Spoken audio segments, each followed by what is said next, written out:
함께 하겠습니다. 25쪽을 펴주시기 바랍니다.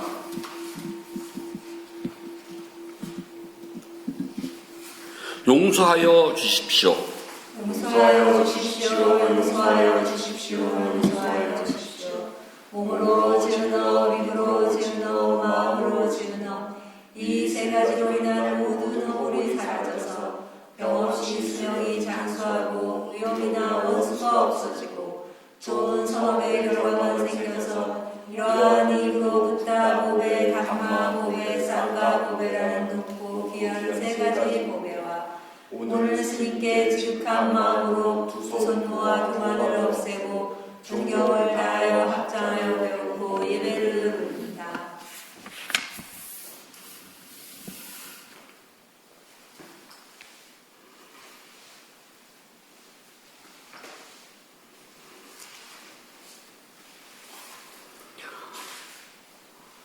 아함 빠짜실랑 사마디야미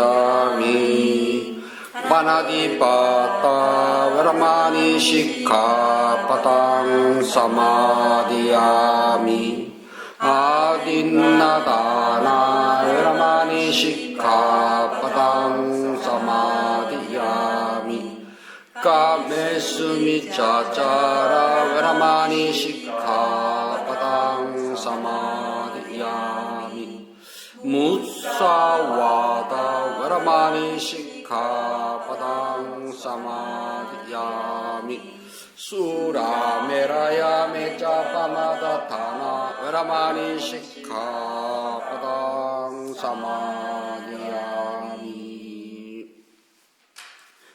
1월 28일 넷째 주 일요 본문을 시작하도록 합니다.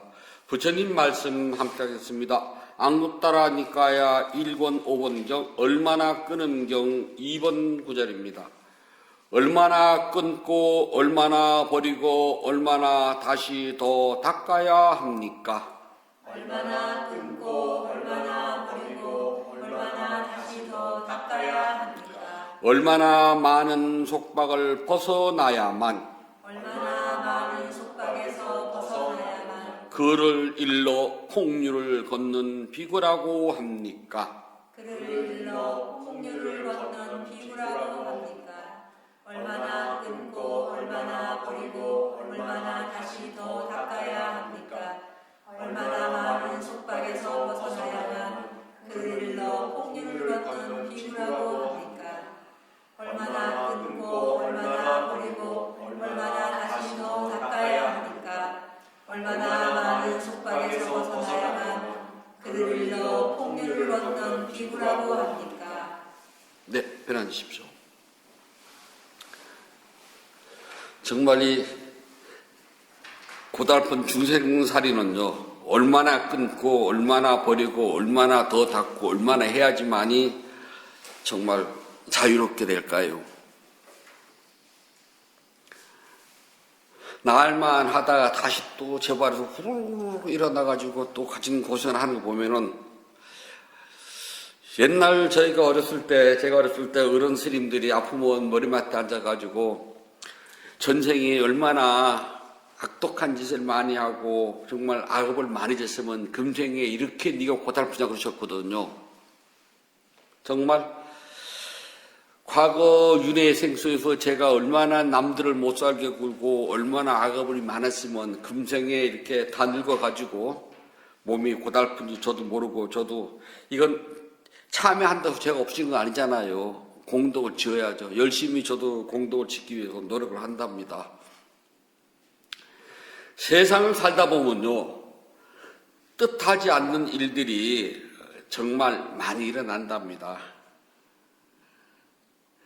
내가 아는 사람이나 내가 모르는 사람들이요, 정말 우연히 생각지도 못한 곳에서 생각지도 못한 일들이 일어나가지고 정말 낭패를 당하는 경우가 있답니다. 혹시 살아가면서 그런 거 보신 적 있어요? 정말 뜻하지 않은 데서 뜻하지 않은 일을 당할 수가 있습니다. 누군가에게 일어나는 일은요, 뒤집어 놓으면은 나에게도 일어난다는 소리입니다. 나와 전혀 관계도 없는 일이 나와 전혀 관계없는 사람에게 일어났다면 뒤집어 놓으면요, 그 일이 나에게도 언젠가는 일어날 수 있는 일이랍니다. 멀쩡한 대낮에 길을 걸어가고 있는데 공사장에서 벽돌이 떨어져서 그걸 맞아가지고 다쳤어요. 그러면 그 일이 내가 길을 걸어가고 있다면 나도 언젠가는 당할 수 있는 일이에요. 아파트 옥상에서 정말 벽돌을 던져가지고 크게 다치고 죽은 경우 있잖아요, 애들이요. 그러면은 그 사람이 나와 전혀 관계없지만 내가 아파트에 살고 있고 내가 만약 아파트 아래를 걸어간다면 나도 당할 수 있다는 소리가 똑같답니다. 그게 중생살이래요. 그래서 중생에게는요, 나와 전혀 관계도 없는 사람이 정말 뜻밖기를 당했다면 나도 언젠가는 그런 일을 당할 수 있는 줄 알아야 되는 것이 중생살이랍니다. 그래서 세상에는 갑자기 누가 그런 일을 당했으면 나도 갑자기 그런 일을 당할 수도 있답니다.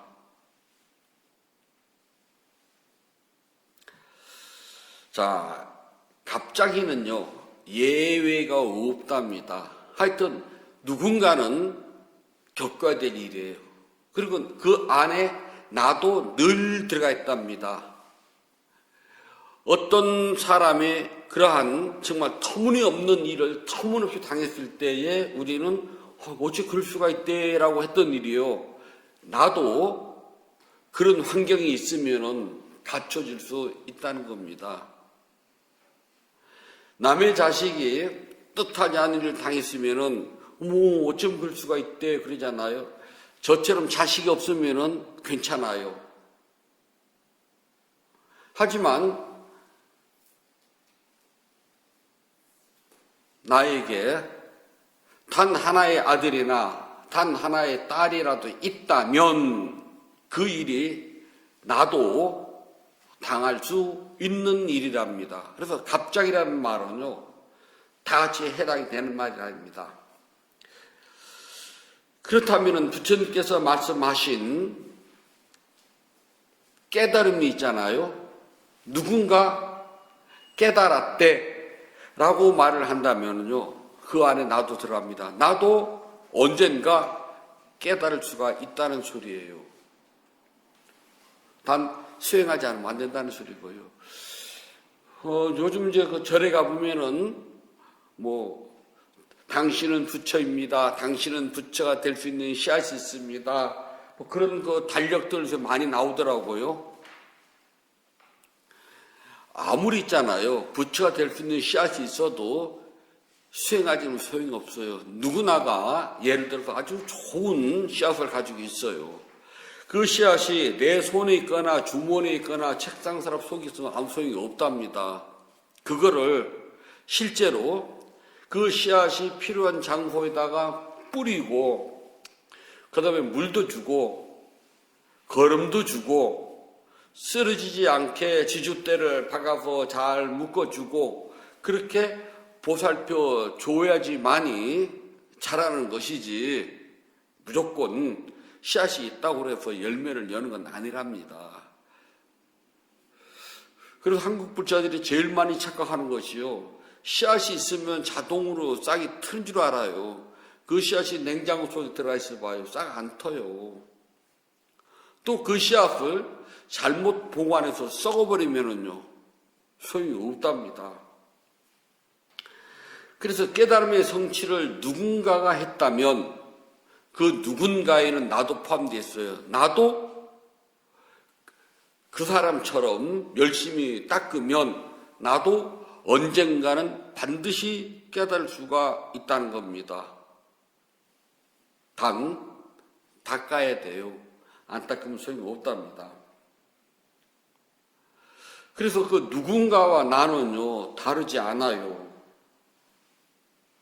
그래서 누군가와 나는 같은데요. 만약에 누군가와 나는 다르다라고 생각을 하면 그때부터 문제가 돼요. 그러면은 좋은 건 좋은 줄 알고 나쁜 건 나쁜 줄 알면 되는데 누군가와 나는 다르다면은 좋고 나쁨이 다르게 들어온답니다. 저 사람에게는 좋지만 나한테는 안 좋아요. 나한테는 좋지만 저 사람한테는 안 좋답니다. 그러나 누군가와 나는 차별이 없는 동등하다고 여기면은요 똑같아요. 좋고 또 나쁨도 없어요. 다만 우리는 무엇인가를 알아차리느냐 알아차리지 못하느냐 차이점 뿐이랍니다.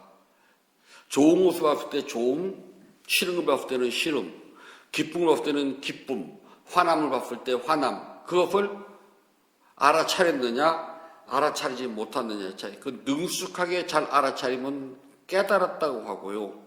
능숙하게 알아차리지 못하면 깨닫지 못했다고 한답니다. 깨달으면요 아주 막 특별한 뭔가 이렇게 막 몸과 마음과 표시를 가지고 나와가지고요 군들의 계급장처럼 이마에다 뭐가 별이 탁 박히고 그런 게 아니거든요. 단지 내 마음에서 아니 몸과 마음에서 받아들이는 모든 대상까지 포함해가지고요 그것들을 있는 그대로 그냥 알아차리면 우리는 깨달았다고 그래요. 단 분별하지 않고요. 그런데 그것을 알아차리지 못하면 우리는 깨닫지 못했다고 그래요. 그래서 불자들이 깨달음을 이루기 위해서 항상 연습을 한답니다. 훈련을 해야 돼요. 훈련을 해야지만이 그런 환경에 대했을 때 곧바로 알아챌 수가 있거든요.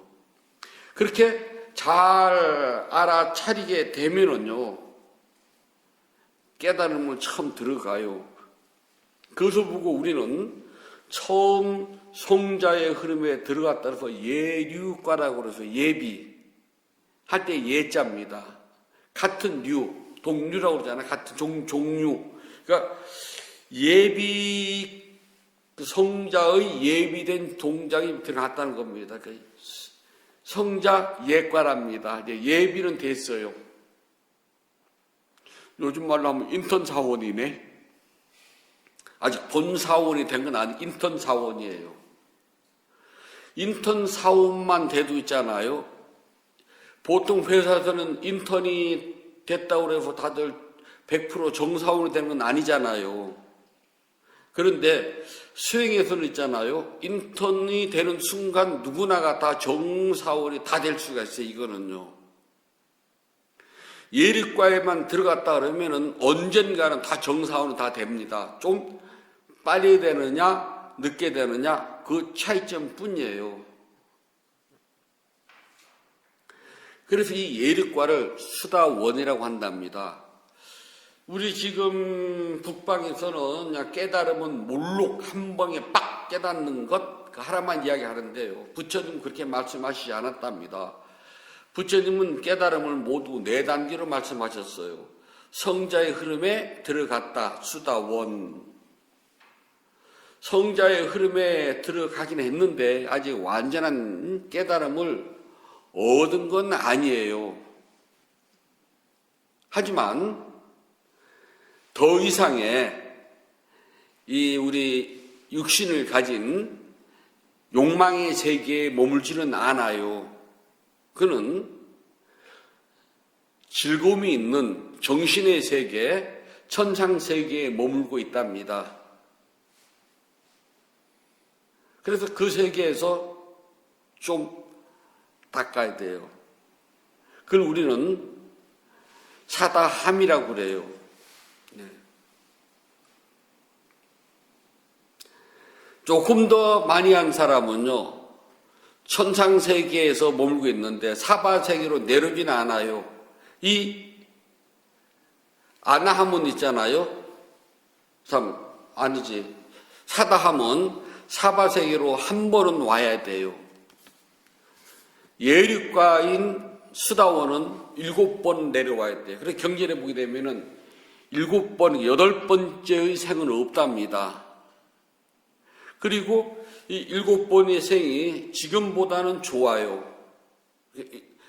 예륙과 사다함이나 수다원에 들어가면은 7번밖에 윤회를 안 해요. 8번째는 없습니다. 그러나 사다함에 들어가면은 한 번은 와야 돼요. 이 사바세계에 한 번은 오는데 그 한 번이 바로 아라한과를 성취할 수 있을 때 온답니다. 이제 부처님 계실 때 와가지고 딱 그냥 도깨달아서 끝나요. 조금 더 위로 올라가면은 아나함이 있는데 그렇게 깨달으신 분들은요 사바세계에 더 이상 내려오질 않아요. 윤회가 천상세계에서 머물고 있다가 천상세계에서 부처님의 법문을 듣고 바로 윤회에서부터 완전한 해탈을 얻는답니다. 자, 여기까지를 보면은요 수다원은 7번 와요. 그래서 예류라고 합니다. 사다함은 한 번은 와요. 그래서 일례라고 그래요. 한 번 온다고요. 2번은 안 와요. 수다원은 7번째는 오는데 8번은 안 옵니다. 아나함은 천상세계에 머물고 있기 때문에요. 이 육신을 가진 이 사바세계, 욕망의 세계는 더 이상 내려오질 않아요. 그래서 오지 않는다 그래서 불례라고 그래요. 불례과. 아라한은 천상세계가 아니라요.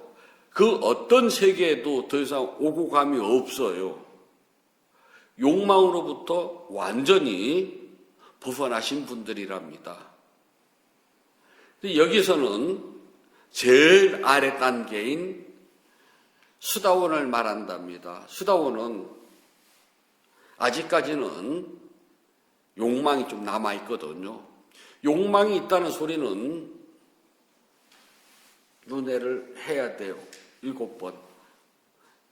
깨닫지 못한 중생들은 수 없는 윤회를 하는데 수다원은 7번을 해요. 단 지금보다는 늘 좋은 생이랍니다. 그렇지 않는 모든 존재들은요. 다음 생에 뭘로 태어날지 몰라요. 아주 잘못하면은 우리가 정말 가서는 안 될 사막도, 지옥, 악이, 축생세계로 가요. 왜 여기를 사막도라고 하냐면은 축생세계는요.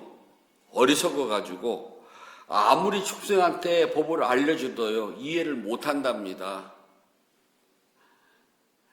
집에서 키우는 개나 고양이들한테 있잖아요. 알아차림을 백날 이야기를 해도요. 못 알아듣는답니다. 그래서 윤회를 벗어날 기약이 없대요. 아귀의 세계는 굶주림의 세계이기 때문에요. 싸우고 그리고 배고프기 때문에 부처님 법을 들을 기회가 없답니다. 늘 먹을 것을 찾아다니고 싸움박질하기 때문에 아무리 부처님 법문 이야기해줘도요. 먹는 데 팔리고 싸우는 데 가기 때문에 못 알아듣는답니다. 지옥세계는요. 고통이 쉬질 않아요. 우리가 아비지옥이라는 말 들어보셨죠? 그걸 한문으로 번역을 하면 무간지옥이라고 그래요. 무간, 없다, 무, 간, 사이. 다시 말해서 고통을 쉴 사이가 간, 사이가 없다. 그러니까 계속 고통을 받는다는 겁니다. 그래서 아비, 무간, 지옥이라고 붙어서 많이 사용한답니다. 너무나 고통을 쉼없이 받기 때문에요. 잠시라도 부처님 생각을 하고 법을 생각할 여지가 없답니다. 그 안에서는. 그래서 이곳은 가서는 안 될 곳, 그래서 우리가 사막도라고 그래요. 생각만 해도 끔찍하지 않아요. 고통을 받는데 쉴 틈이 없다. 늘 배고프고 싸움박질하기 때문에 법을 들을 기회가 없다.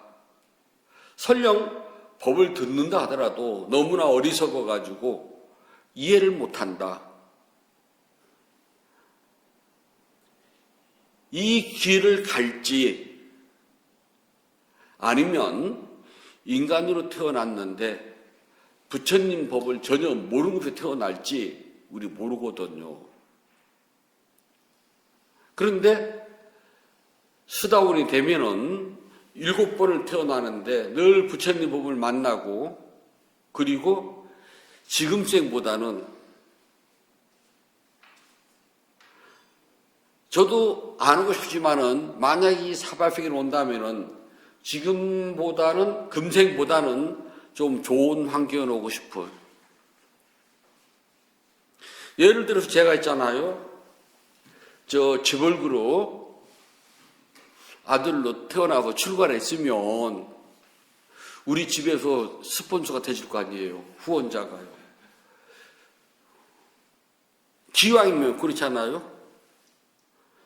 그 다음에 지금처럼 출가를 했는데도 부처님 법이 뭔지도 모르고 정말 여기도 주물 눈 감고 어두운 방 헤매듯이 헤매지 않고 기왕 어려서 출가를 했다면 저는 그 남방 가서 느낀 게 참 많아요. 똑같이 어린 나이에 출가를 했는데 저쪽의 사미들은 어려서부터 체계적으로 배워요. 그리고 어려서부터 수행을 해요.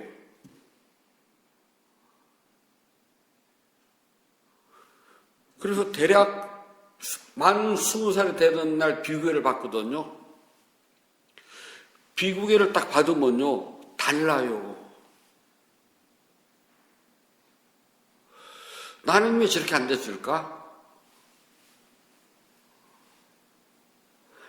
기왕에 부처님 제자가 된다면 어린 나이에 출가했을 때 저렇게 법답게 잘하고 법답게 배우고 법답게 수행하는 데서 참 좋잖아요.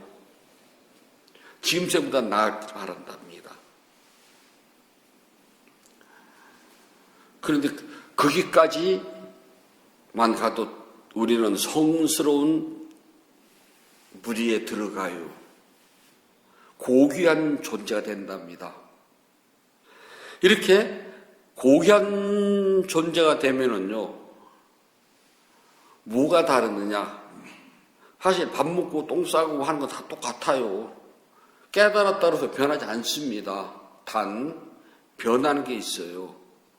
5가지 묶임에서 완전히 벗어나는데 이 5가지는 좀 낮아요. 그래서 오화분결이라 그래요. 5가지 낮은 것에서부터 묶여 있거든요. 그래서 풀려나요. 첫 번째는 유신견. 이 몸뚱아리는 영혼에, 이 몸뚱아리가 있어야지 윤회도 하고 이 몸뚱아리가 천상세계 가고 죽으면 이 몸뚱아리가 지옥을 갑니까? 죽으면 이 몸뚱아리가 천상세계 가요?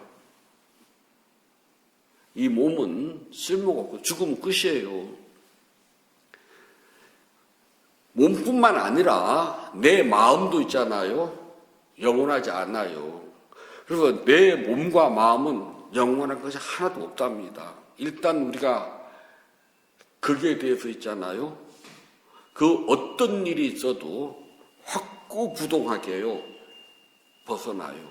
그걸 첫 번째 유신견이라고 그래요. 조건으로 형성된 내 몸과 마음은 영원하지 않고 반드시 사라진다. 믿어요. 목이 칼이더라도 믿으셔야 됩니다. 그래서 차라리 죽을지언정 이것을 인정해서는 안 돼요. 그래서 죽는답니다. 그래서 몸과 마음이 있다는 견해에서부터 풀려나는 게 첫 번째입니다. 유신견. 그 어떤 경우가 있어도요, 몸과 마음에 대해서는 집착을 안 가져요. 단 사바세계에 있으면서 이 몸과 마음은 수행을 하기 위한 도구일 뿐이에요. 불자들이 아프면 치료를 받고 추우면 옷을 입고 하는 것은 이 몸이 거룩하고 잘나서가 아니라 도를 이루기 위해서는 이 몸과 마음이 있어야 되니까 깨달음의 성취를 위해서 얘를 좀 잘 갖고 주는 거면 너 빨리 깨달으라고. 그 이상도 그 이하도 아니랍니다. 그래서 몸과 마음이 있다는 견해부터 풀려나는 것이 첫 번째 깨달으면은. 두 번째는요, 부처님 법과 스님들에 대한 의심이 완전히 사라져요. 부처님이 정말 있을까? 부처님이 정말 깨달았을까? 저도 어린 시절에요, 어리석은 생각을 한때 했답니다. 깨달음이라는 게 있을까? 경에 보게 되면은 깨달음은 참 쉽게 이루어지고 그러는데, 저 어른 스님을 보면 평생 선방을 다니는데도 깨달음이라는 것이 이루어지지 않았거든요. 그리고 저희가 여쭤보면은, 스님, 지 화두 한번 깨달을 수 있어요? 그러면 선방을 한 30년 다녀야지 화두 맛을 알지. 아니, 깨달은 것이 아니라 화두 맛을 알면은 제가 30년 살 수 있다는 보장을 누가 해줍니까? 제가 30년 동안 안 죽고 절집에 계속 산다는 보장을 누가 해줍니까? 그러면 괜히 깨달음이라는 말에 속아가지고 청춘을 헛되이 보내는 거 아니요? 이럴 바에는 차라리 세속에 나가서 처자식 부양하고 부모님 잘 받들어 모시는 것이 더 인간답게 사는 거 아니야? 저 그런 생각 했다니까요. 깨달음이 뭐지? 그저 막막하잖아요. 너도 깨닫고 너도 깨달았으면 나도 깨닫는 것이 확실히 있을 텐데 30년 선방 다녀도 10년을 다녀도 이게 다거든요. 꾸벅꾸벅. 뭐를 믿고? 신심은 있는데 그 신심도 가끔 가다 변하거든요. 혹시 말뚝신심이라고 들어보셨어요? 젊은 날이요, 한때 기도를 하고 하면 막 신심이 막 미친 듯이 신심이 나요. 그게 평생 쭉 가지 않고요. 그때 그 순간만 기둥이 아니라 말뚝 조그맣잖아요. 그 방언이 그때만 반짝 났다가 딱 사라져요. 그래서 말뚝신심이라고 그래요. 그게 전에 저는 오래 살았잖아요. 보면 예를 들어 불자님 어떤 분이 한 분이 막 기도를 하다가 갑자기 신심이 나고요. 절에 그냥 누구보다도 일찍 나와서 막 청포도 다 하고 막 굉장히 그냥 막 지극정성이에요. 그게 쭉 가면 좋은데 몇 조금이거든요. 그러다가 어느 날 제풀이 탁 꺾이고 남이 무슨 말하면 탁 꺾여서 또 히리릭 사라져요. 그런 신심 보고 말뚝신심이라고 그래요. 꾸준히 가야 할 텐데 어느 한순간 보면 막 절에 와서 하는 것이 너무나 잘 티가 날 정도로요. 몇 년은 갈 수가 있어요. 말뚝신심. 짧게는 며칠고 길게는 몇 년이에요. 10년, 20년 가면 말뚝신심이라고 안 그러거든요. 그건 택도 없는 소리고 몇 년은 막 꾸준히 해요. 아주 잘해요. 그러다가 어떤 일이 탁 생겨요. 그 일은 너도 감당할 수 있는 게 아니고 나도 감당할 수 있는 게 아니고 그건 부처님과도 상관없는 거예요. 그건 인간사는 그건 각자의 업에 따라서 일어난 일이지 그거를 스님인 전들 그렇게 일어나길 바라겠어요. 생각을 해봐요. 오히려 걱정은 스님이 더 돼요. 저 불자가 저렇게 열심히 하고 막 신식껏 했는데 앞에서 이야기한 갑자기 뜻밖의 그런 일이 생겼네? 스님이 제가 원하겠습니까? 생각을 해봐요. 신심 떨어지는 소리인데 딱 나오는데요. 저 입장 그렇거든요. 그러면은 그 일로 말미암아 갑자기 스님하고 저하고 철천지 원수가 돼.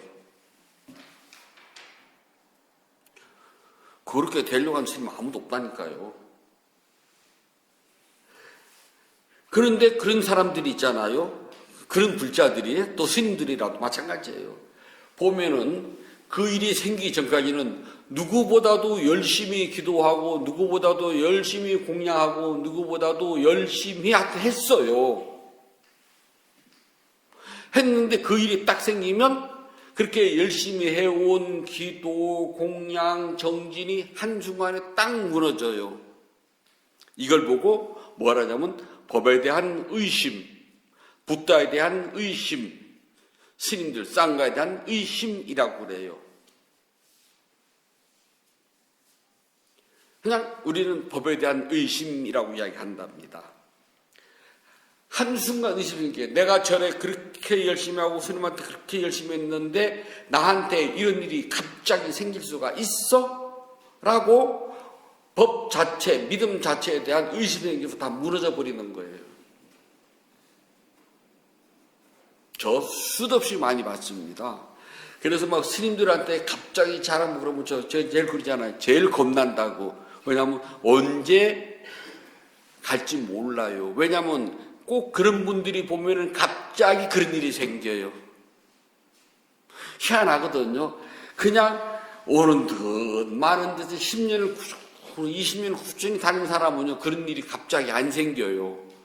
참 희한하거든요. 그런데 그냥 막 그렇게 막뚝 신심이 일어나가지고 막 절에 그렇게 잘하고 스님들한테 그렇게 잘하고 기도도 잘하고 보시도 잘하고 공양도 잘 지고 같은 그런 분한테는 꼭 갑자기 그런 일이 생겨요. 그래서 철천지 원수가 돼서 갑자기 절에 안 나와요. 이것을 보고 우리는 법에 대한 의심이라고 그래요. 자기 믿음이 확실하지 않아서 그래요. 인간사는요, 갑자기 누군가 그런 일이 당했다면은 그 일은 나한테도 다 해당이 돼요. 이 조건이 닿으면은, 아까 이야기했잖아요. 자식을 가진 사람은 다른 사람이 당하는 그 일은 내 자식도 갑자기 당할 수가 있다고요. 저는 안 당해, 없으니까.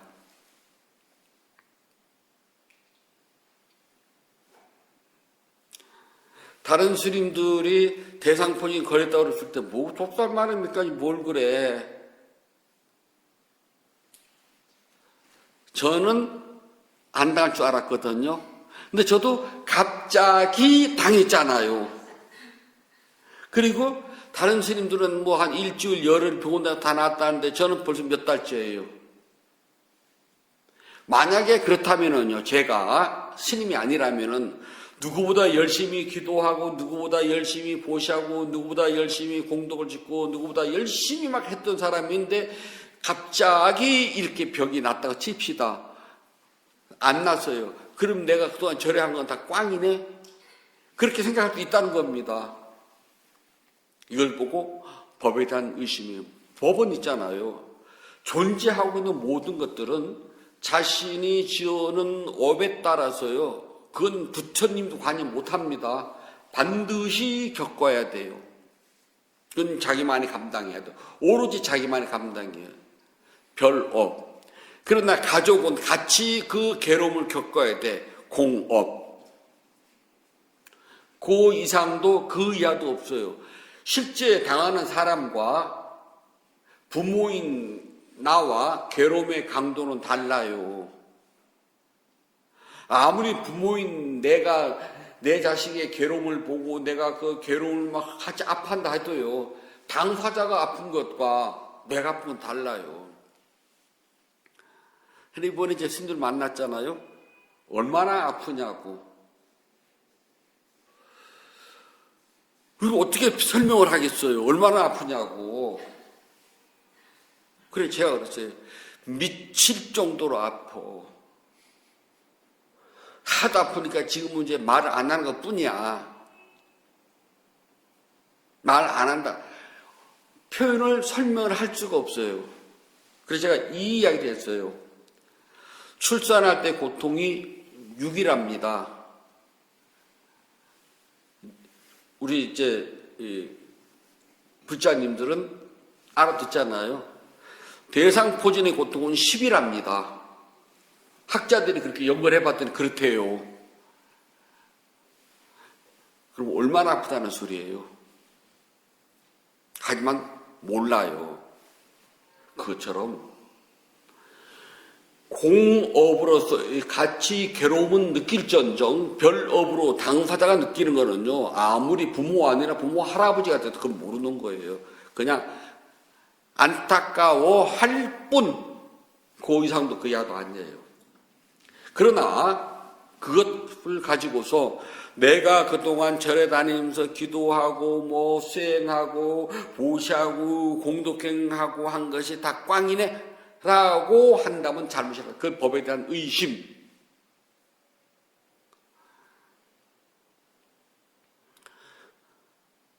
부처님 당시 때요, 왕들로서 최초의 부처님께 기도를 하고 부처님께 최초의 절을 져서 바친 왕입니다. 그 왕도 있잖아요. 우리가 빈비사라 왕이라고 그러는데요. 그 왕도 있잖아요. 자기 아들한테 쿠데타가 일으켜서 아들이요, 아버지를 감옥에, 지하 감옥에다 가둬놓고 굶겨서 죽이려고 그래요. 그런데도 자기 어머니가 몸에다가 꿀을 바르고 거기다가 볶은 쌀가루를 발라가지고 자기 남편 며느리를 가서 그걸 핥아먹게 해요. 그럼 목숨이 유지가 되거든요. 안 죽거든요. 나중에 그 사실을 알고 자기 어머니를 며느리를 못 가게 해요. 그러다가 왕이 아자타 사뚜 아들입니다. 자기 아들이 손가락에 종기가 났는데 막 우니까 손을 못 대게 하니까 오라고 그래서 아버지가 그 종기를 난 손을 입에 넣고 쭉쭉 빨아서 피고를 뱉어내요. 그걸 보고 있던 할머니, 그러니까 지금 감옥에 갇힌 왕의 부인이잖아요. 말리 부인이 그것을 보고 뭐라냐면은, 왕도 어렸을 때 손가락 때문에 그렇게 아파서 고생했는데 감옥에 갇힌 부왕이 그렇게 빨아서 뱉어준 거 보니까 우리 집안 유전인가 보구려, 그렇게 이야기를 했어요. 그 말을 듣고 막 갑자기 가슴이 찡해지는 거예요. 그래서 부하를 불러서 빨리 내가 정말 못필 죽을 죄를 졌구나, 아버지를, 부왕을 꺼내가지고 모시고 오라고 그랬어요. 그 말을 들은 막 그 대신들이 얼마나 기뻤겠어요. 그래서 막 갑자기 갑자기 뛰어내려가는데 왕은 먹지를 못해서 막 노쇠됐거든요. 그런데 사람들이 막 뛰어오는 발자국 소리가 들려오니까 아, 나를 죽이려 그러는구나 하고서 그냥 그 자리에서 그 발자국 소리를 듣고 쇼크로 죽어버려요. 전 인도를 통일한 아유구왕, 한문으로 그러는데 인도말은 뭐냐? 그 왕이 인도를 통일하고 난 다음에 절도 많이 짓고 스님들에게 엄청나게 많은 복을 주었습니다. 근데 그 왕도 역시 아들이 쿠데타를 일으켜서 감옥에 유폐가 돼요. 그리고 굶어 죽으라고 매일 망고 하나씩을 왕에게 준답니다. 점점 끊을 수 없거든요. 그전에는 밥을 줬는데 밥을 주면은 늘 남겨서 스님들에게 공양을 했습니다. 그게 보기 싫어서 밥을 안 주고 망고만 줘요. 참 좀 망고가 처음에는 입담 안 했다가 그것도 반 잘라서 드리니까 또 줄여가지고서 요만한 망고 하나를 드려요. 왕이 자기 아버지께 줍니다. 그러자 자기 몸이 오래 못 살 걸 알고 간수를 불러다가, 그래도 왕이니까 은쟁반에다 드렸거든요. 그 은쟁반에다 망고 하나를 얹어가지고 이 세상의 주인이었던 내가 이제 스님들에게 올리는 마지막 공양입니다. 이 은쟁반과 망고 하나를 스님들에게 공양하시오 라고 하면서 기진맥진해서 죽어버려요. 스님들은 왕이 올리는 마지막 공양 은쟁반과 그래서 요따만한 망고 하나를 받아요. 망고 보면 많은 게 있어요. 그거 가지고 저기 그 장아찌 담는 망고거든요. 근데 그 절에는 3,000명이 살았답니다. 계명사라고 하는데 꾹꾹 칩다가요. 3,000명의 스님들이 요따만한 망고를 왕이 올리는 마지막 공양이니 이것은 모든 대중이 다 똑같이 먹어야 되겠다. 근데 이걸 어떻게 똑같이 먹겠느냐 이거를. 자르다 보면은 저 뒤는 자른 것도 없잖아요. 국물도 없, 그때 나오는 말 국물도 없거든요. 그러자 어린 사미 하나가 큰 스님들한테 장로시여 큰 가마솥에다가 요만한 망골 넣고 삶아봅시다. 다 흩어지도록. 그래서 그 국물을 똑같이 퍼마시면 왕에 올리는 공양을 고르게 나누는 게 되지 않을까요? 그래서 그 채택이 됐답니다. 전 인도를 통일한 왕도 있잖아요. 자기 아들한테 비참하게 죽었어요. 최초로 부처님께 귀한 왕이자 최초로 절을 져서 올린 빈비사라 왕도요, 비참하게 죽었어요. 그거는 부처님 법과는 전혀 무관한 거예요. 우리 모두가 자신이 지어놓은 수없는 윤회생 속에서 받을 건 받는 거고요. 다음 생에 누릴 건 누리는 거거든요. 그래, 법에 대한 의심. 깨달은 사람도 수행을 열심히 제대로 했다면 법에 대한 의심이 없어요. 두 번째. 세 번째는요, 개금취견. 다시 쉽게 가지고 쓸데없이 종교적 서원이라든지 금기사항에 묶이지 않는 겁니다. 절에 가기 전에는 비리고 누린 거 안 먹어야 돼. 옛날 할매들 그랬거든요. 그래, 절에 오기 전에 하루 전날서부터 정말 나물만 먹고 목욕제기하고 그리고 아침 일찍 찬물로 머리 감고 그리고 절에 오셨거든요. 옛날 그랬어요, 진짜요. 그래야지 복 받는 줄 알았거든요. 그게 아니라는 겁니다. 요즘은 이제 한국은 이제 절에서 중국 우리는 뭐 절에서 파만도 안 먹고 고기 안 먹는 걸 알잖아요. 그래서 스님들이 고기 먹으면 막 그냥 우주가 무너진 줄 알거든요. 우리가 기본이 거짓입니다. 스님들이란 말이 있잖아요. 비구라는 말이 인도 말이거든요. 한문을 번역하면 걸사. 거지는 거지인데 우아한 거지예요. 거지입니다. 가사. 거지가 입는 옷, 누더기. 발우. 동양 밥그릇.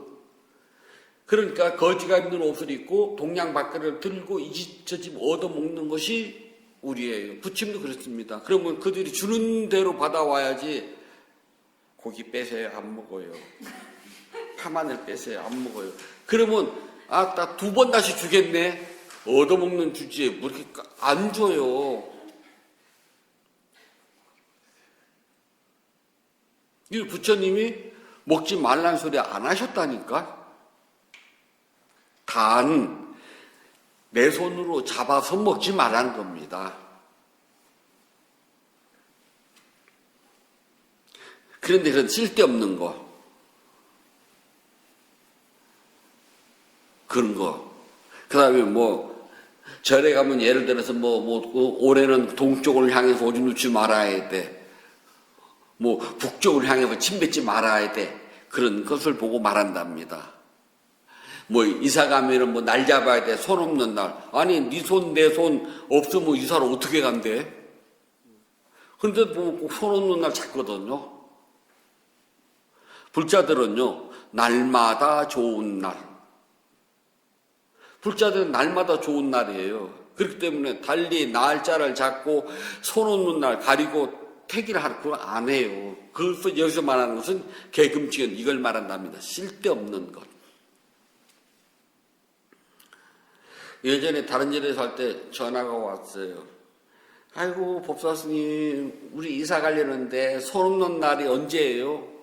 이사를 가려면 손이 지금이야 포장이사가 많지만 옛날에 그런 게 없었잖아요. 이사를 가려면 손이 많을수록 좋지요. 손 없이 어떻게 이삿짐을 싼대요? 그때 전화를 딱 끊어버려요. 난 할 말 더 있는데. 그래서 좀 이따리 주지스님이 헐레벌떡 올라왔어요. 방금 누구한테 전화 받았어? 받았어. 뭐 악담했다며? 무슨 소리? 아니 이사가 손 없는 날을 묻길래 이사 간다고. 이사 가려면 손이 많아야 된다고 그랬지. 제가 잘못됐나? 초파일날 이렇게 옛날에 이제 시골에서 등을 그러면 새끼줄을 쳐가지고 등을 촛불을 넣게 되면은요, 잘못하면은 막 지금이야 이제 좀 많잖아요. 그때는 뭐 이렇게 큰 쫓겼거든요. 밤새도록 킨다고. 그럼 이게 그때는 모든 게 시원찮을 때는 삐딱하게 넘어지면 등에 탁 따면 등에 타요. 등이 타서 잘못 늦게 보면은 새끼줄이 붙어서 그 줄 한 줄 몽땅 다 타가 떨어지거든요. 그러면 이제 막 난리가 나요. 올 한 해 등 떨어졌으니까 재수가 있네 없네. 아니 종이에 불 붙으면 타는 게 당연하지. 그게 재수가 있고 무슨 상관이 있대. 그렇게 따지면 등 만들다 그거 나는, 그러면 내가 등을 내가 만들었으니까 나는 그러면 재수를 만들어 주는 사람 아니에요. 그런 걸 보고 개금치견, 쓸데없는 금지사항, 그런 데 대해서 있잖아요.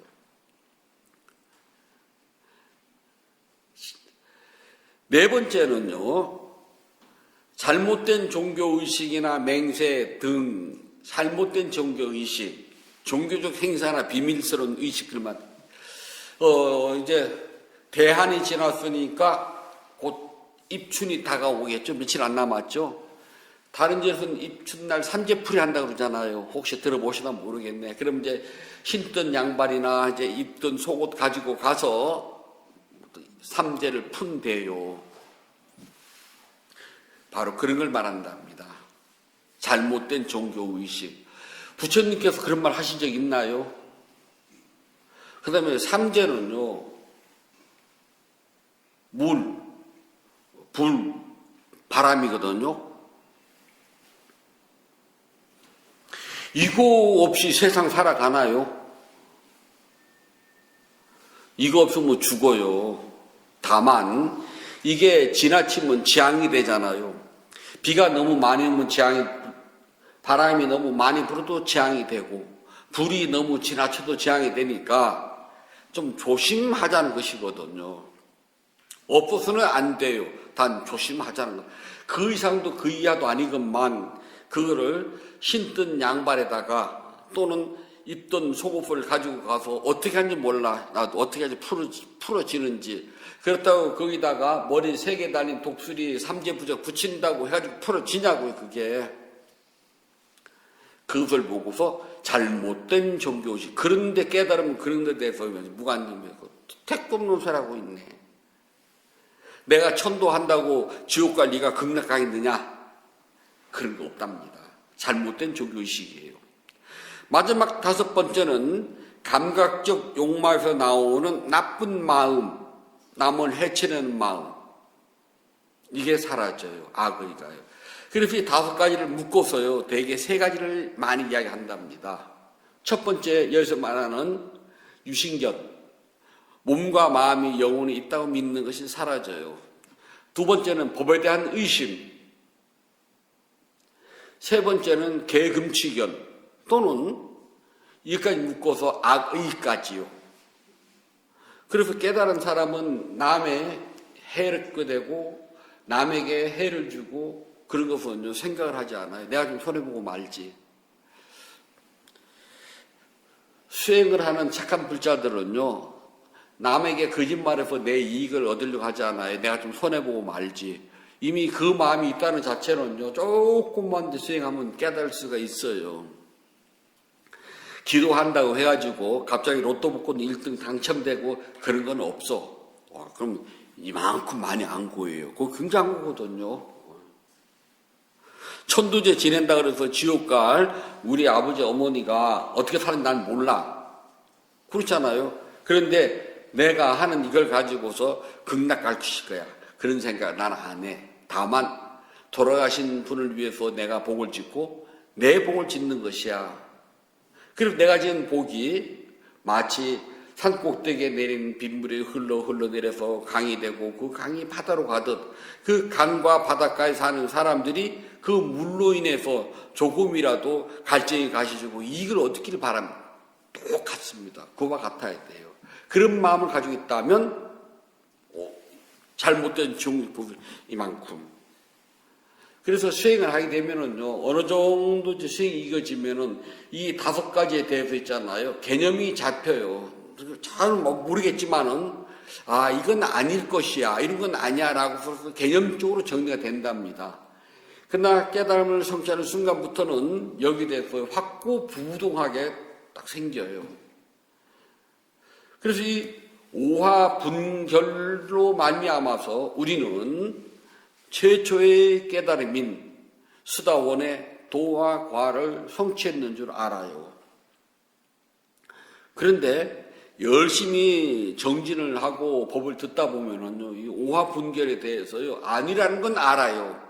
근데 가끔 생활이 지치고 힘들면은 살짝쿵 흔들릴 때가 있어요. 많이는 말고 살짝쿵. 그러나 수다원에 되면은 살짝쿵도 없어요. 절대 흔들리질 않아요. 어떤 것이 되더라도 이건 확고부동한 신념이 딱 잡혀요. 그게 다르답니다. 그래서 우리는 깨달음을 성취했다 그러면 뭐 대단한 걸 알고 있거든요. 해 뜨는 것은 같아요. 깨닫든 깨닫지 못했든요, 동쪽 해 뜨고 서쪽으로 진답니다. 그래서 다른 특별한 건 바라지 말아요. 다만 다른 것이 있다면은 이 몸과 마음이 영원하지 않고 완전히 부어진다는 것을 알고 생활이 지치고 힘들고 아무리 어렵더라도 법에 대한 의심이 생기질 않아요.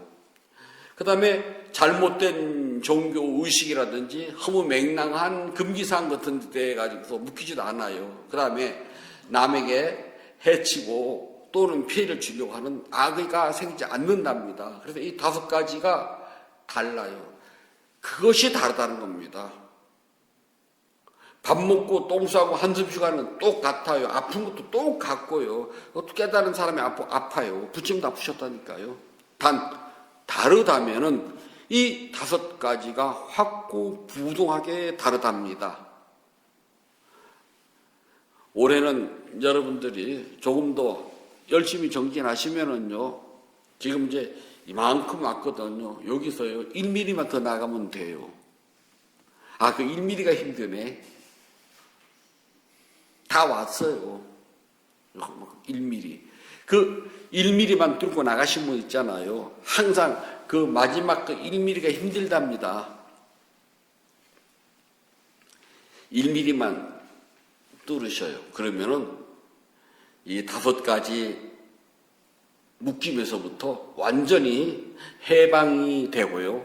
5가지 묶임에서 벗어났다면 그때는요, 윤회를 해도 7생밖에 안 해요. 8번째 태어남으로 없습니다. 그리고 지금 금생보다는 좋은 곳에 태어나셔가지고 빨리 원하는 도를 이룰 수가 있답니다. 깨닫지 못한 범부와 깨달은 사람이 달라요. 아주 특별하게 다르답니다. 바로 이 5가지가 달라요. 이건 아주 특별한 거예요. 그 나머지는 다 똑같답니다. 부처님께서 말씀해 주셨습니다. 쌍따 니까야 얼마나 끊음경 이어집니다. 5가지를 끊고 5가지를 제거하고 5가지를 끊고 5가지를 제거하고 5가지를 다시 더 닦아야 한다. 5가지를 다시 더 닦아야 한다. 5가지 속박을 모두 다 벗어나야 5가지 속박을 모두 다 벗어나야 그를 일러 폭류를 걷는 비거라고 한다. 그를 일러 폭류를 걷는 비구라고 한다. 5가지를 끊고 5가지를 제거하고 5가지를 더 닦아야 한다. 5가지 속박을 모두 다 벗어나야 그를 일러 폭류를 걷는 비구라고 한다. 5가지를 끊고 5가지를 제거하고 5가지를 다시 더 닦아야 한다. 5가지 속박을 모두 다 벗어나야 그를 일러 폭류를 걷는 비구라고 한다. 1월 28일 넷째 주 의료 법문을 마치도록 하겠습니다.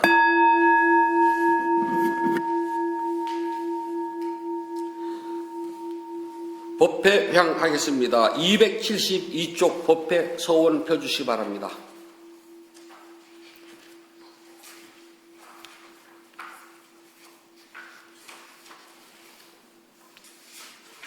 나누는 기쁨으로 자비 발언을 하였고 수행을 위하여 물러나지 않는 서원을 세워야 합니다. 오늘의 수행이 계속 이어지길 서원하노니 제가 해탈가면 곧바로 깨달음에 이르러서 허무한 사바 세계의 모든 욕망과 집착이 끊어지이다. 제가 만약 다시 태어나 사는 동안 모든 악을 없애고 바른 마음 깊은 생각 참다운 진로와 청정한 노력이 충만하여지이다.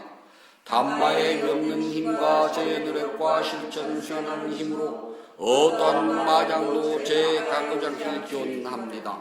부다와 더 높으신 스승님 그리고 성스러운 쌍의 힘으로 저의 마지막 탄생일지라도 마장이 절대로 접근하지 않길 기원하나이다. 모든 선악 공덕을 고르게 나누어 가시소서. 사두 사두 사두. 모든 선악 공덕을 고르게 나누어 가시소서. 사두 사두 사두. 모든 선악 공덕을 고르게 나누어 가시소서. 사두 사두 사두.